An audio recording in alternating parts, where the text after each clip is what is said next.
East of the sun, west of the moon. Once upon a time, there was a poor husbandman who had so many children that he hadn't much of either food or clothing to give them. Pretty children they all were, but the prettiest was the youngest daughter, who was so lovely there was no end to her loveliness. So one day, 'twas on a Thursday evening late at the fall of the year, the weather was so wild and rough outside, and it was so cruelly dark, and the rain fell, and the wind blew, till the walls of the cottage shook again. There they all sat around the fire, busy with this thing and that. But just then, all at once, something gave 3 taps on the window pane. Then the father went out to see what was the matter, and when he got out of doors, what should he see but a great big white bear. "Good evening to you," said the white bear. "The same to you," said the man. "Will you give me your youngest daughter? If you will, I'll make you as rich as you are now poor," said the bear. Well, the man would not be at all sorry to be as rich as that, but still he thought he must have a bit of a talk with his daughter first. So he went in and told her how there was a great white bear waiting outside who had just given his word to make them all so rich if he could only have the youngest daughter. The lassie said no outright. Nothing could get her to say anything else. So the man went out and settled it with the white bear that he should come again the next Thursday evening and get an answer. Meantime, he talked his daughter over and kept on telling her of all the riches they would get and how well off she would be herself. And so at last she thought better of it and washed and mended her rags and made herself as smart as she could and was ready to start. I can't say her packing gave her much trouble. Next Thursday evening came the white bear to fetch her, and she got up on his back with her bundle, and off they went.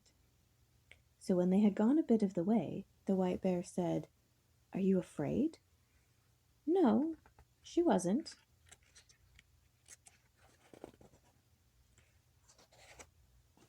"Well, mind and hold tight to my shaggy coat, and then there's nothing to fear," said the bear.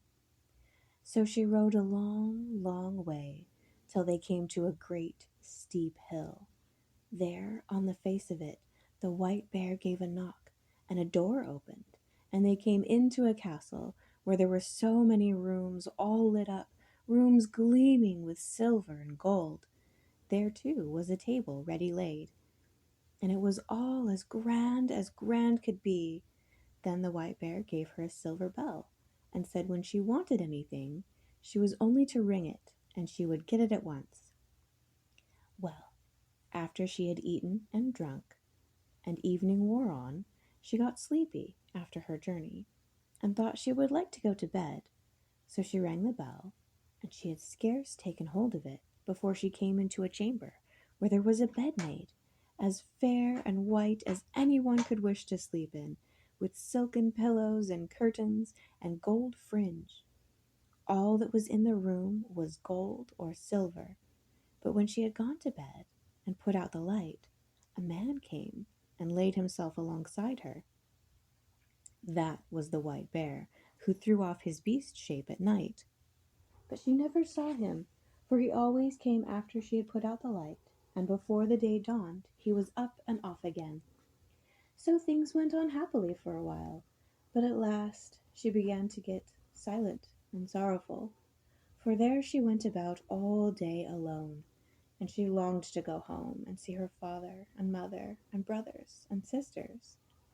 So one day, when the white bear asked what it was that she lacked, she said it was so dull and lonely there, and how she longed to go home to see her father and mother and brothers and sisters, and that was why she was sad and sorrowful, because she couldn't get to them. "Well, well," said the bear, "perhaps there's a cure for all this, but you must promise me one thing, not to talk alone with your mother, but only when the rest are by to hear, for she'll take you by the hand and try to lead you into a room alone to talk, but you must mind and not do that, else you'll bring bad luck on both of us." So one Sunday the White Bear came and said now they could set off to see her father and mother. Well, off they started, she sitting on his back, and they went far and long. At last they came to a grand house, and there her brothers and sisters were running about out of doors at play, and everything was so pretty, 'twas a joy to see. "This is where your father and mother live now," said the White Bear, "but don't forget what I told you, else you'll make us both unlucky."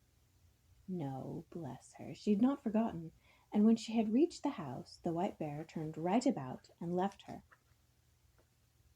Then when she went in to see her father and mother, there was such joy there was no end to it. None of them thought they could thank her enough for all she had done for them. Now they had everything they wished, as good can be, and they all wanted to know how she got on where she lived.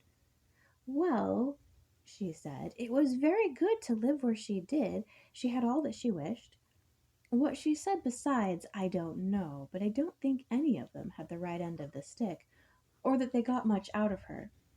So in the afternoon, when they had done dinner, all happened as the White Bear had said. Her mother wanted to talk with her alone in her bedroom, but she minded what the White Bear had said, and wouldn't go upstairs. "Oh, what we have to talk about will keep," she said, and put her mother off. But somehow or other, her mother got around her at last, and she had to tell her the whole story. So she said how every night, when she had gone to bed, a man came and lay beside her as soon as she had put out the light, and how she never saw him because he was always up and away before the morning dawned, and how she went about woeful and sorrowing, for she thought she should so like to see him, and how all day long she walked about there alone, and how dull and dreary and lonesome it was. "My," said her mother, "it may well be a troll you slept with. But now I'll teach you a lesson how to set eyes on him. I'll give you a bit of a candle, which you can carry home in your bosom. Just light that while he is asleep, but take care not to drop the tallow on him." Yes. She took the candle and hid it in her bosom, and as night drew on, the White Bear came and fetched her away. But when they had gone a bit of the way, the White Bear asked if it all hadn't happened as he had said. Well, she couldn't say it hadn't. "Now mind," said he, "if you have listened to your mother's advice, you have brought bad luck on both of us, and then all that has passed between us will be as nothing." No, she said, she hadn't listened to her mother's advice. So when she reached home and had gone to bed, it was the old story all over again. There came a man and lay down beside her, but at dead of night, when she heard he slept, she got up and struck a light, lit the candle, and let the light shine on him. And so she saw that he was the loveliest prince one had ever set eyes on, and she fell so deep in love with him on the spot that she thought she couldn't live if she didn't give him a kiss then and there. And so she did. But as she kissed him, she dropped 3 hot drops of tallow on his shirt, and he woke up. "What have you done?" he cried. "Now you have made us both unlucky, for had you held out only this 1 year, I had been freed. For I have a stepmother who has bewitched me so that I am a White Bear by day and a man by night. But now all ties are snapped between us. Now I must set off from you to her.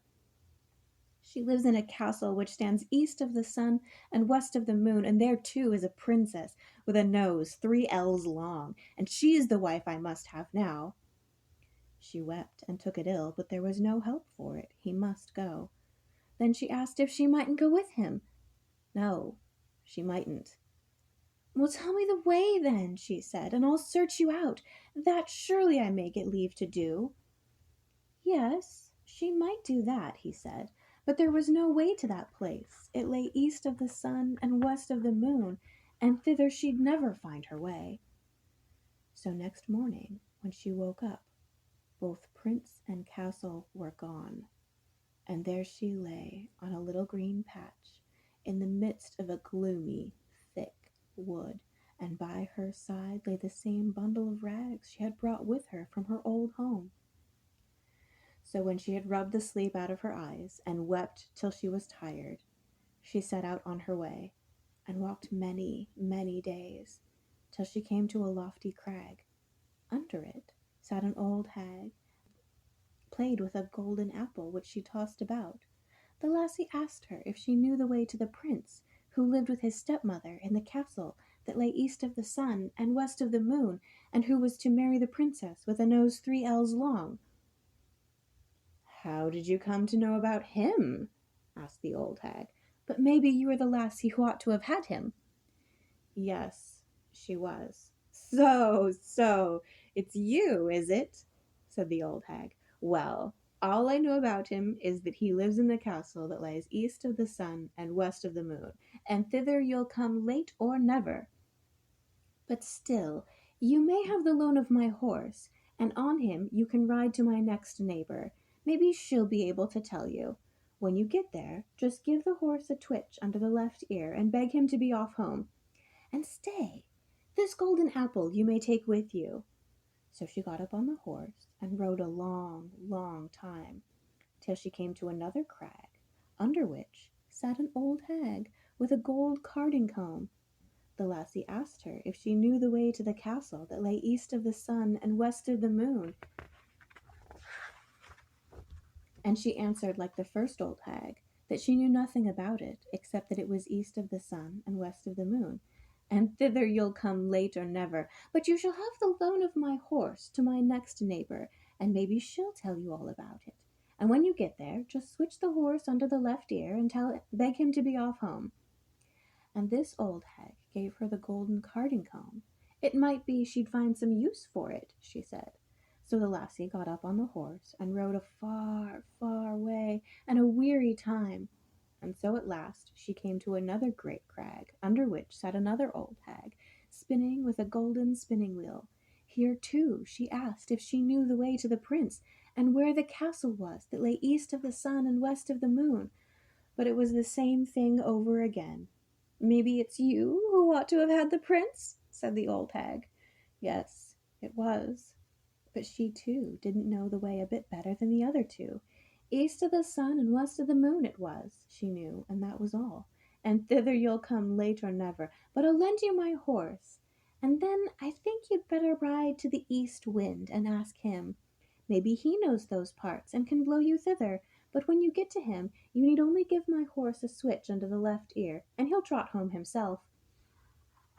And so too she gave her the golden spinning wheel. "Maybe you'll find a use for it," said the old hag.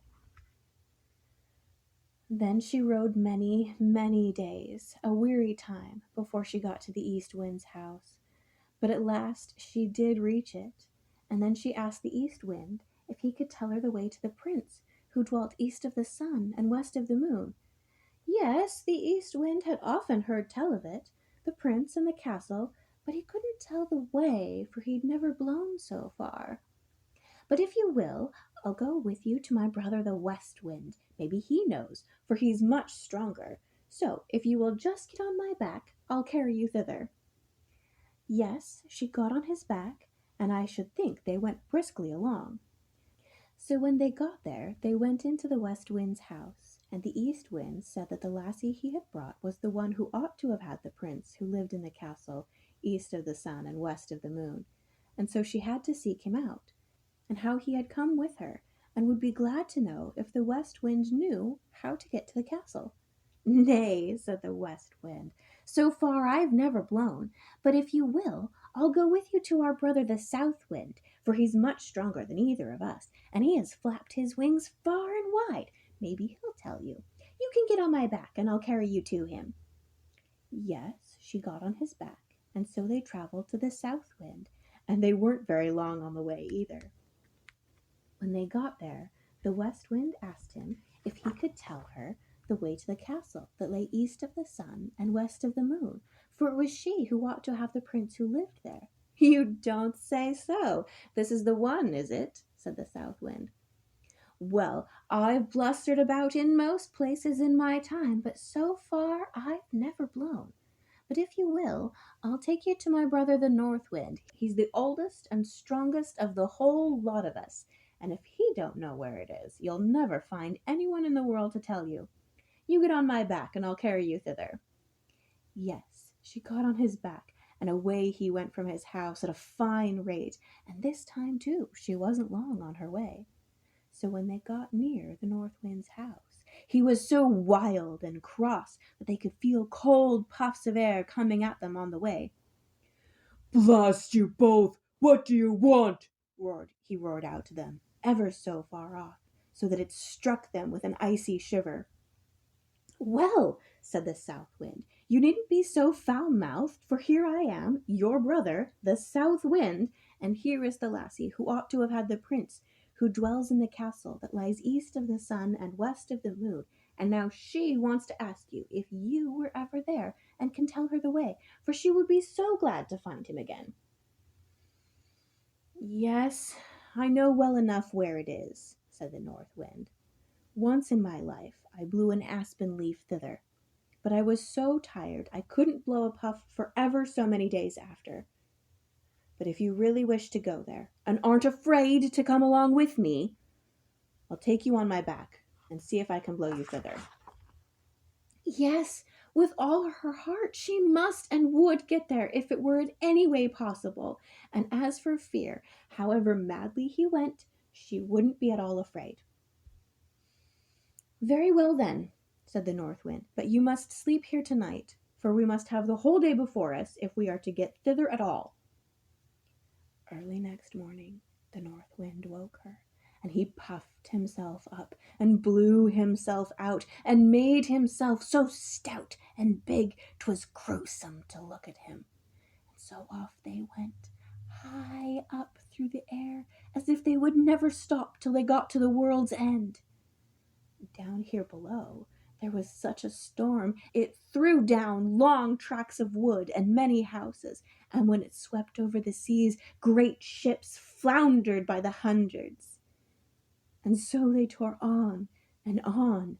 No one can believe how far they went, and all the while they still went over the sea, and the North Wind got more and more weary, and so out of breath he could scarce bring out a puff, and his wings dropped and dropped, till at last he sunk so low that the crests of the waves dashed over his heels.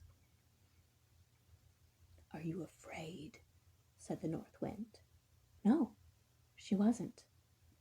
But they weren't very far from land, and the North Wind had still so much strength in him that he managed to throw her up onto the shore under the windows of the castle, which lay east of the sun and west of the moon. But then he was so weak and worn out he had to stay there and rest many days before he could get home again.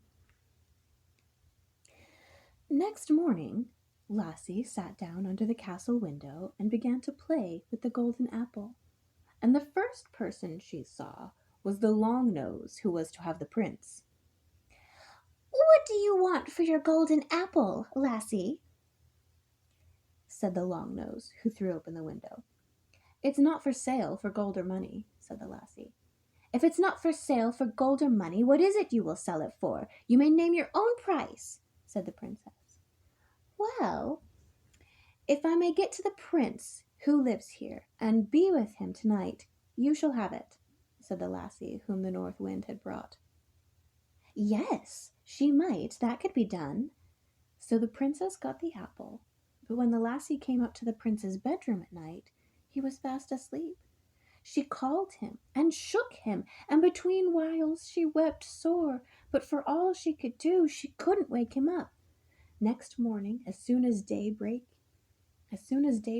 came the princess with the long nose and drove her out again.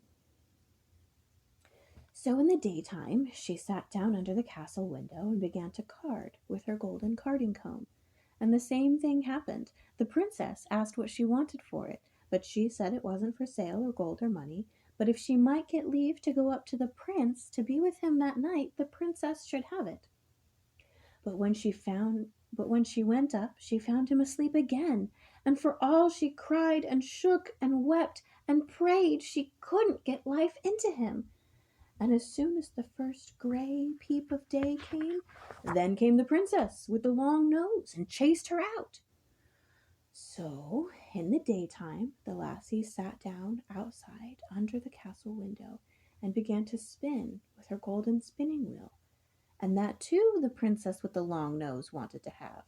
So she threw up the window and asked what she wanted for it. The lassie said, as she had said twice before, that it wasn't for sale for gold or money, but if she might go up to the prince who was there and be with him alone that night, she might have it. Yes, she might do that and welcome. But now you must know there were some other good folk who had been carried off thither, and they, as they sat in their room, which was next to the prince, they heard how a woman had been there, and wept and prayed and called to him 2 nights running. And they told that to the prince. That evening, when the princess came with her sleepy drink, the prince made as if he drank it, but threw it over his shoulder, for he could guess that it was a sleepy drink. So when the lassie came in, she found the prince wide awake, and then she told him the whole story, how she had come thither. Ah, said the prince, you've come just in the very nick of time, for tomorrow is to be my wedding day. But now I won't have the long nose, and you are the only woman in the world who can set me free. I'll say I want to see what my wife is fit for, and beg her to wash the shirt which has the 3 spots of tallow on it, for she'll say yes, for she doesn't know 'tis you who put them there. But that's a work only for good human folk, not for such a pack of trolls. And so I'll say that I won't have any other for my bride than the woman who can wash them out, and ask you to do it. So there was great joy and love between them all that night. But next day, when the wedding was to be, the prince said, "First of all, I'd like to see what my bride is fit for." "Yes," said the stepmother with all her heart. "Well," said the prince, "I've got a fine shirt that I'd like for my wedding shirt, but somehow or other it has got 3 spots of tallow on it, which I must have washed out, and I have sworn never to take any other bride than the woman who is able to do that. If she can't, she's not worth having." Well, that was no very great thing, they said, so they agreed, and she with the long nose began to wash away as hard as she could, but the more she rubbed and scrubbed, the bigger the spots grew. "Ah," said the old hag, her mother, "you can't wash. Let me try." But she hadn't long taken the shirt in hand before it got far worse than ever, and with all her rubbing and wringing and scrubbing, the spots grew bigger and blacker, and the darker and uglier was the shirt. Then all the other trolls began to wash, but the longer it lasted, the blacker and uglier the shirt grew, till at last it was black all over, as if it had been up the chimney. "Ah," said the prince, "you're none of you worth a straw. You can't wash. Why, there outside sits a beggar lassie. I'll be bound she knows how to wash better than the whole lot of you. Come in, lassie," he shouted. Well, in she came. "Can you wash this shirt clean, lassie, you?" said he. "I don't know," she said, "but I think I can." And almost before she had taken it and dipped it in the water, it was as white as driven snow and whiter still. "Yes, you're the lassie for me," said the prince. At that, the old hag flew into such a rage she burst on the spot, and the princess with the long nose after her, and the whole pack of trolls after her. At least, I've never heard a word about them since. As for the prince and princess, they set free all the poor good folk who had been carried off and shut up there, and they took them with them, all the silver and gold, and flitted away as far as they could from the castle that lay east of the sun and west of the moon. The end.